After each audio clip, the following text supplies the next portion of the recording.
গরমকালে যত কম মশলায় রান্নাবান্না করা যায় সেটা শরীরের জন্য খুবই ভালো। আজকে আমি করব দুন্দুল দিয়ে রুই মাছের ঝোল।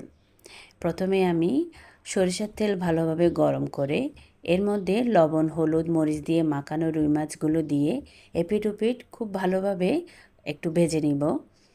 তারপর আমি একটা কড়াইতে প্রথমে সরিষার তেল দিলাম, চাইলে এটা সয়াবিন তেল দিয়েও করা যায়। তারপর পেঁয়াজ কুচি দিয়ে পেঁয়াজটাকে একটু নরম করে ভেজে এর মধ্যে আদা রসুন বাটা, স্বাদ অনুযায়ী লবণ, সামান্য একটু পানি দিয়ে প্রথমে আদা রসুনটাকে একটু ভেজে নিব। তারপর এর মধ্যে মরিচের গুঁড়া, হলুদের গুঁড়া, ধনের গুঁড়ো সব কিছু দিয়ে মশলাটাকে ভালোভাবে ভেজে নেওয়ার পর এখানে আমি দুন্দুলগুলো দিয়ে দিব। চাইলে এখানে পটল, তারপরে গরমকালে যেসব সবজিগুলো পাওয়া যায় সেগুলো কিন্তু দেওয়া যায়। তারপর তরকারিটা ভালোভাবে কষানো হয়ে গেলে আমি এখানে প্রয়োজন অনুযায়ী পানি দিয়ে ঢাকা দিয়ে রেখে দিব। ঝোলটা যখন ভালোভাবে ফুটে আসবে তখন আমি ভাজা মাছগুলো দিয়ে দিব।